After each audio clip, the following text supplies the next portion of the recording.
오스틴에서 페라리는 다시 공격적으로 변하며 매우 중요한 포디엄을 차지했습니다. 게다가 페라리는 더 낮게 달릴 수 있다는 것을 보여주었습니다. 오늘 영상에서는 오스틴의 최근 주말에서 나온 데이터를 분석해 보겠습니다. 스프린트 레이스 이후 페라리가 더 낮게 달릴 수 있게 한 변경 사항들을 살펴보겠습니다. 마지막으로 레드불이 한 변경 사항과 서로 경쟁하는 맥라렌의 혼란을 살펴봐야 합니다. 작 브라운이 이번 시즌이 2007년과 같을 것이라고 한 발언에도 주목하세요. 시작하기 전에 꼭 좋아요를 눌러주시고 이제 모든 것을 자세히 살펴보겠습니다. 오스틴에서 페라리는 참담했던 금요일 이후 다시 한번 날카로운 모습을 드러냈습니다. SF-25는 용기 있는 기술적 선택 덕분에 트랙에서 부활했으며 이를 알아챈 사람은 거의 없습니다. 다른 모든 팀이 차를 높일 때 차를 낮추는 선택을 했습니다. 이런 방향 전환은 페라리의 주말을 바꿔고 단순히 좋은 결과 이상을 말해줍니다. 실제로 자유주행은 최악을 예고했습니다. 르클레르는 변속 문제, 불안정하고 느린 차량, 해밀턴은 8위, 르클레르는 선두에서 거의 1초 뒤진 10위였습니다. 모든 것이 또다시 잊고 싶은 주말을 예고하고 있었습니다. 그런데 스프린트와 본 레이스에서 SF-25는 앞에 있던 4대의 차를 사고로 탈락시킨 것뿐만 아니라 완전히 달라진 모습을 보여주었습니다. 노리스, 피아스트리, ���켄버그, 알론소가 해당됩니다. 하지만 실제로 대표적인 레이스에서 페라리는 놀랍도록 경쟁력 있는 속도를 보여주었습니다. 핵심은 스프린트와 토요일 예선 사이에 나타났습니다. 메테오 터니나리가 이끄는 기술자들이 데이터를 분석한 결과 페라리가 초기 세업에서 너무 신중했음을 알게 되었습니다. 매년 지하수에 의해 병형 컷대 울퉁불퉁한 아스팔트에 대한 두려움이 엔지니어들로 하여금 차를 필요 이상으로 높여 하중과 기계적 접지를 희생하게 했습니다. 이해할 수 있지만 제한적인 선택입니다. 폐쇄된 파크가 다시 열렸을 때 결정을 내렸습니다. SF-25를 낮추고 위험을 감수하기로 했습니다. 레드불, 맥라렌, 메르세데스가 차체를 높여 바닥과 플랭크의 손상을 피하려는 동안 페라리는 반대 방향으로 과감히 선택했습니다. 결과는 더 안정적이고 방향 전환에 더 반응적이며 마침내 타이어를 제대로 활용할 수 있게 된 차량입니다. 예선에서 선두와의 격차는 금요일보다 0.7 줄어들었습니다. 르클레르는 노리스의 맥라렌보다 겨우 0.06초 뒤진 위치에 있으며 이는 최근 경향과 비교했을 때 긍정적인 큰 변화입니다. 새로운 세업은 르클레르가 이상적인 균형을 찾도록 해주었습니다. 스프린트에서 그는 트랙션을 향상시키기 위해 차동기 조정을 많이 했습니다. 경주에서는 SF-25가 가장 부드러운 타이어와 함께 매 단계에서 일관되고 예측 가능한 모습을 보였습니다. 해밀턴은 극단적인 세팅에 덜 익숙했지만 그래도 4위로 마무리하며 마라넬로의 사기와 신뢰를 되찾아주는 종합적인 결과를 완성했습니다. 페라리는 반응할 수 있음을 보여주었습니다. 몇 주간의 비판과 불확실성 이후 르클레르의 3위와 해밀턴의 4위는 결과 자체보다 훨씬 더 가치가 있습니다. 프레드 바설가 이끄는 기술적인 방향이 필요할 때 과감한 결정을 내릴 수 있음을 확인해주는 것입니다. 존 엘칸 회장 또한 팀에 대한 신뢰를 재확인했습니다. 시즌의 마지막 경기를 앞두고 중요한 신호입니다. 이제 서커스는 해발 2200m 이상의 멕시코시티로 이동합니다. 희박한 공기가 모든 것을 변화시킵니다. 최대 하중의 날개를 장착한 차량들은 믿기지 않는 속도에 도달할 것입니다. 페라리는 작년에 사인츠와 함께 이곳에서 승리한 후 신뢰를 가지고 도착했으며 다시 찾은 속도를 확인하는 것을 진짜 질문은 다른 것입니다. 경쟁자들은 오스틴처럼 여전히 높은 차체를 유지해야 할까요? 아니면 이번에는 그들이 따라가야 할 차례일까요? 해밀턴은 이미 멕시코를 주시하고 있습니다. 그는 페라리가 메르세데스를 넘을 준비가 되어 있다고 말했습니다. 그의 말을 자세히 살펴보겠습니다. 해밀턴은 차량과의 감이 계속해서 좋아지고 있으며 목표가 이제 명확하다고 인정했습니다. 긍정적인 추세를 확인하고 페라리를 월드컵 팀 상위 3위 내에 안정적으로 되돌리는 것입니다. 그는 우리가 올바른 방향으로 가고 있다고 느낀다고 말했습니다. 팀은 훌륭한 일을 했고 어떻게 더 많은 성능을 끌어낼 수 있을지 이해하고 싶습니다. 멕시코 CP를 앞두고 영국인은 특정 측면에 집중했습니다. 실행입니다. 프랭데릭 바설도 자주 강조한 주제로 오스틴에서 본 개선의 중요한 요소가 되었으며 특히 박스에서 나오는 시간과 예선 준비 회전을 관리하는데 중요한 역할을 했습니다. 해밀턴은 다음 며칠 동안 데이터를 검토하고 SF-25의 행동을 연구하여 추가 마진을 찾을 수 있는 곳을 이해할 것이라고 설명했습니다. 그는 더 나은 성능을 얻고 차를 좀 더 앞쪽에 배치하는 방법을 이해하기 위해 데이터에 몰두할 것이라고 말했습니다. 하지만 발전이 보이고 팀도 그것을 잘 알고 있습니다. 7회 월드 챔피언은 숨기지 않습니다. 우선순위는 세계 제조업자 챔피언십에서 메르세데스를 넘어서는 것입니다. 메르세데스는 2경기 전에 승리했지만 오스틴에서는 우리 뒤에 있었습니다. 이러한 지속적인 변화를 이해하기 어렵지만 우리의 차량이 멕시코에서 더욱 강해질 것이라는 자신감을 가지고 있다고 그는 언급했습니다. 마클리의 팀과의 대결은 여전히 치열하며 레드불은 맥라렌 앞에서도 절대적인 기준이 되고 있습니다. 하지만 페라리 내 분위기는 변화되었습니다. SF-25는 더 이상 취약하거나 예측 불가능한 차량이 아니라 지속적으로 성장하는 프로젝트입니다. 멕시코 서킷은 페라리의 결정적일 것입니다. 희박한 공기는 차량의 공기역학적 행동을 변화시키고 엔진에 큰 부담을 줍니다. 하지만 페라리는 긍정적인 느낌과 트랙의 특성에 잘 맞는 세업을 가지고 도착했습니다.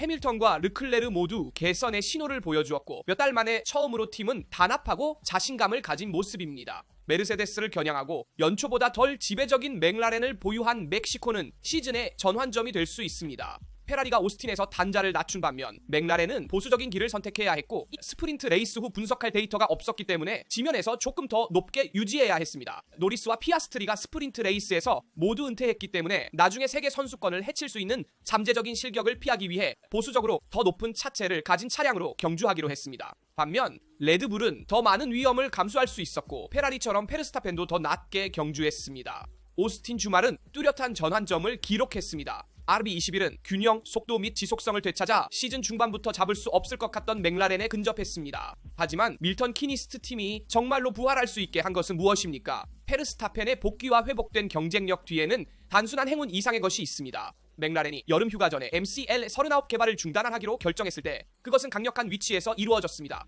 워킹의 차량은 모든 종류의 트랙에서 빠르고 균형 잡힌 모습을 보여주며 장면을 지배했습니다. 반면 레드불은 다른 길을 선택했습니다. RB21을 계속 발전시키며 시즌 말에도 지속적인 업데이트를 가져옵니다. 위험하지만 성공적인 선택입니다. 사실 밀턴 키니스 팀은 오스카 피아스트리의 실수와 4경기에서 잃은 60점 이상 그리고 경쟁자의 개발 한계를 이용하여 서서히 격차를 좁혔습니다. 레드불의 개선 중심은 종종 과소평가되는 측면에 숨겨져 있습니다. 타체 높이입니다. 이미 몬차에서 맥라렌의 팀 대표 안드레아 스텔라는 RB21이 시즌 초보다 훨씬 낮게 돌아다니고 있음을 암시했습니다. 그리고 조종사들의 의견이 그것을 확인합니다. 페르스타펜과 츠노다는 모두 아스팔트를 만지는 바닥에 대해 점점 더 자주 이야기했습니다. 이는 한계에서 작동하는 단자의 질입니다. 그리고 안드레아 스텔라가 설명했습니다. 그들이 차를 개선했다면 그것은 특정 공기역학적 문제를 해결했기 때문입니다. 몬차에는 새로운 바닥이 도착했고 싱가포르에는 새로운 날개가 도착했습니다. 만약 내가 내기를 해야 한다면 핵심은 지상고라고 말할 것 같습니다. 레드불은 완벽한 지점을 찾아서 편상시키지 않고 차체 아래 공기 흐름을 더 잘 활용할 수 있었습니다. 스프린트에서 데이터를 가지고 있지 않은 맥라렌이 복제할 수 없었던 균형이며 더 높은 보수적인 세팅을 선택했습니다. 레드불 팀 대표 로렌트 맥키는 모든 것을 하나의 요소로 축소하는 것은 잘못이라고 말했습니다. 이것은 시너지를 발휘하는 요소들의 집합입니다. 따라서 공로는 단순히 바닥에 있는 것이 아니라 앞쪽에 대한 4번의 업데이트와 바닥의 2번의 진화입니다. 모든 것이 함께 레드불의 업데이트 패키지가 효과를 발휘했습니다. 그리고 이제 메시지가 분명합니다. 레드불은 다시 모든 종류의 트랙에서 경쟁력을 가지고 있습니다. 그리고 페르스타펜이 최대 실력으로 돌아온 상태에서 남은 마지막 경기는 이번에 추격해야 하는 맥라렌과의 치열한 전투를 약속합니다. 따라서 맥라렌은 레드불과 페라리와 달리 데이터를 사용할 수 없었기 때문에 단자로 더 높고 보수적으로 경주해야 했습니다. 이는 스프린트 레이스에서 노리스와 피아스트리가 모두 은퇴했기 때문입니다. 그러나 이 시나리오는 이후 경주에서도 반복되지 않을 것입니다. 맥라렌은 확실히 조종사들에 대해 더 주의할 것입니다. 두 사람 모두 은퇴하지 않으려고 노력할 것이며 따라서 스프린트 레이스가 있는 주말에도 사용할 수 있는 모든 데이터를 얻으려 노력하고 단자의 잠재력을 최대한 활용하려고 더 낮게 달릴 것입니다. 레드불과 페라리가 하는 것처럼 말입니다. 안드레아 스텔라는 세계 선수권에 대해 치우쳤다는 점에 주의하세요. 사실 맥라렌의 팀 대표는 상황을 명확히 합니다. 오스카 피아스트리와 랜도 노리스 사이에 계층은 없을 것입니다. 적어도 수학이 모든 가능성을 열어놓을 때까지는 말입니다. 맥스 페르스타펜이 챔피언십에서 맹렬히 추격하고 있는 가운데 워킹팀의 팀 대표는 오직 하나의 우선순위만 있다고 거듭 강조합니다. 모든 주말에 두 조종사의 잠재력을 극대화하는 것입니다. 오스틴의 승리 덕분에 페르스타펜은 리더 오스카 피아스트리와의 격차를 40점으로 줄였으며 여름 휴가에서 64점을 회복했습니다. 맥라렌의 두 조종사 사이의 차이는 14점으로 감소했으며 이는 내부 경쟁이 점점 더 치열해지고 있음을 보여줍니다. 그럼에도 불구하고 안드레아 스텔라는 팀 명령을 부과할 의도가 없습니다. 팀 대표는 오직 수학만이 두 사람 중 한 사람에게 문을 닫을 수 있다고 선언했습니다. 아직 5경기와 2번의 스프린트 레이스가 남아있으므로 맥스를 대상으로 2점을 높일 수 있습니다. 나는 상황을 이렇게 봅니다. 맥라렌의 정책은 시즌 초부터 명확합니다. 절대적인 평등한 대우와 안드레아 스텔라는 시즌의 마지막 5경기를 낙관적으로 보고 있습니다. 그의 말에 따르면 맥라렌은 아직 성장 여지가 있으며 유리한 트랙이 오고 있으며 차량에서 아직 많은 잠재력을 추출할 수 있다고 믿습니다. 조종사들도 이전 몇몇 경기보다 더 많은 것을 할 수 있음을 알고 있습니다. 그리고 안드레아 스텔라는 맥라렌이 타이틀을 놓고 경쟁했던 몇 년 전을 기억했습니다. 2007년이나 2010년을 보면 충분하다고 그는 말했습니다. 챔피언십이 마지막 경기에서 결정되었고 일부 경우에는 3위가 우승한 해입니다. 수학이 그것을 강요하지 않은 한 누구에게도 우선순위를 부여하지 않을 것입니다. 이는 해밀턴과 알론소 시대에론 데니스가 이끈 논리를 명확히 언급하는 것입니다. 자유롭게 달리되 항상 팀 결과에 봉사하는 것입니다. 그리고 잭 브라운도 안드레아 스텔라처럼 입장을 분명히 했습니다. 2007년에는 두 명의 조종사가 동점이었고 키미 라이코넨이 근소한 차이로 그들을 이겼지만 맥라렌은 이렇게 경주하고 싶어합니다. 우리는 챔피언십을 우승할 수 있는 두 명의 조종사를 원합니다. 우리는 이것이 위험이라는 것을 알지만 우리는 이렇게 경주하는 것을 선호합니다. 따라서 미국의 C-여는 팀이 계층을 부과하지 않을 것이라고 재확인했습니다. 노리스와 피아스트리는 마지막까지 동등한 기회를 가질 것입니다. 첫 번째 또는 두 번째 조종사를 겨냥할 때 세계 건설자를 위태롭게 할 위험이 있다고 덧붙였습니다. 우리는 두 사람 모두에게 승리할 기회를 주고 싶습니다. 2007년처럼 위험을 수반할 수도 있지만 우리는 준비되어 있습니다. 그래서 이것이 맥라렌의 철학입니다. 이미 깨졌을 수도 있지만 내부 조화를 깨뜨리기를 원하지 않습니다. 두 드라이버는 이미 서로 대결하고 있으며 우리는 오스틴의 스프린트 레이스에서 충돌을 보았습니다. 그러나 지금은 팀 명령을 내릴 수 없는 것도 사실입니다. 세계 챔피언십을 위해 싸우는 세 드라이버는 서로 너무 가깝습니다. 따라서 맥라렌의 두 드라이버는 실수를 저질러 0으로 이어질 수 있는 상황을 이해할 수 있는 지능을 가져야 합니다. 최대한 많은 점수를 따내려고 하되 너무 위험을 감수해서도 안 되고 최근 몇 경기에서 피아스트리처럼 지나치게 소극적으로 굴어서도 안 됩니다. 그렇지 않으면 페르스타펜이 따라와서 추월하고 챔피언을 차지할 겁니다. 한편 안드레아 스텔라와 잭 브라운은 론 데니스가 해밀턴 알론소를 자유롭게 경주하도록 놔둔 2007년과 같은 세계 챔피언십을 원합니다. 그러나 그 세계 챔피언십은 맥라렌에게 큰 행운을 가져다주지 않았습니다. 결국 키미 라이코넨이 우승했고 페라리가 마지막으로 획득한 세계 챔피언십이었습니다. 2010년에도 마지막 경기까지 싸운 세계 챔피언십에서 세바스찬 베텐이 레드불에서 우승했습니다. 그래서 맥라렌의 철학은 맞고 이해할 수 있지만 지난 몇 년간 큰 행운을 가져다주지 않았습니다. 올해는 어떻게 될지 지켜보겠습니다. 이것을 말한 후 2026년 페라리 엔진에 대해 이야기를 해야 합니다. 관련 소식이 있습니다. 마라넬로에서는 최대한의 비밀로 작업이 진행되고 있습니다. 이탈리아 언론에 따르면 페라리는 2026년 시즌을 위해 기밀 흡입 시스템이 장착 혁신적인 엔진을 개발 중이라고 합니다. 이 프로젝트는 포뮬러1이 지난 10년간 최대 규모의 규정 변경을 앞두고 있는 시점에서 페라리에게 큰 전환점이 될 수 있습니다. 네, 2026년 시즌은 포뮬러1의 새로운 시대를 대표할 것입니다. 세시와 파워 유닛은 50% 전동화, 완전 지속 가능한 연료 및 활성 공기역학을 목표로 하는 규칙과 함께 완전히 재설계될 것입니다. 단일 차석을 설계하는 방식을 근본적으로 바꾸고 가장 경험 많은 엔지니어들조차도 혹독하게 시험할 조합입니다. 파워 유닛 측면에서는 그리드에 5명의 공식 제조업체가 등장할 것입니다. 페라리, 메르세데스, 혼다, 아우디, 레드불 파워트레인, 포드,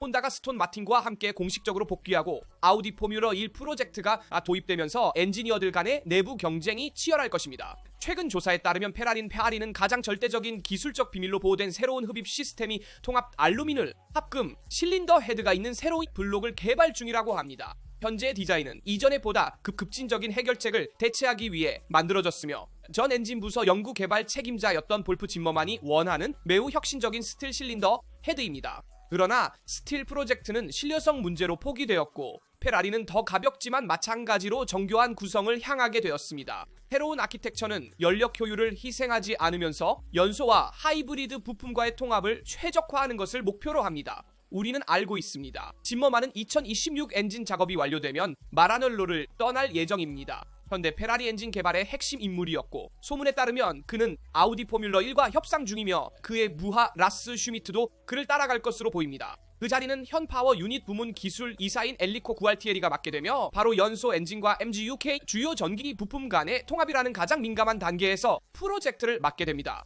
그러나 방향 전환은 개발의 지연을 초래했습니다. 한 실린더 헤드에서 다른 실린더 헤드로의 전환은 직접 경쟁자들에 비해 작업을 몇 주 손실하게 만들었습니다. 결과는 명확합니다.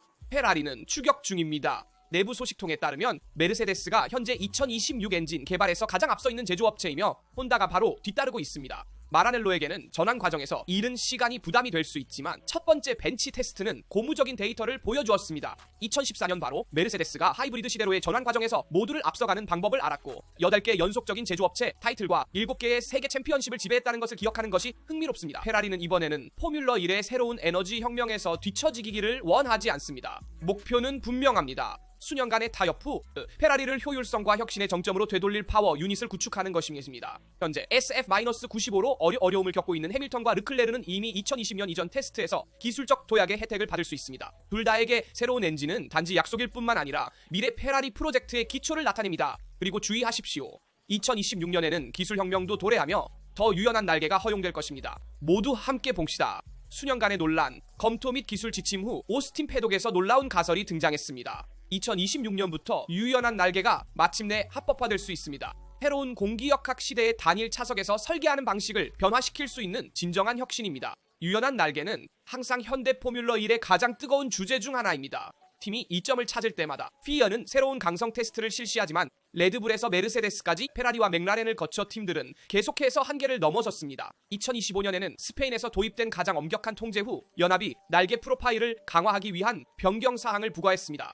그러나 3개월 후 우리는 레드불이 전방 날개에 개입하여 더 유연하게 만들었지만 여전히 제한 내에 있는 것을 보았습니다. 내부 소식통에 따르면 일부 팀들은 유연성 제한을 완전히 제거하고 팀에게 완전한 자유를 주자고 제안했습니다. 아이디어는 간단합니다. 이 피아이가 날개의 변형을 통제할 수 없다면 이를 공기역학이나 서스펜션과 같은 새로운 기술 개발 분야로 변환하는 것이 좋습니다. 모두가 동일한 조건에 놓이게 되고 경쟁은 규칙이 아닌 창의력에 기반하게 될 것입니다.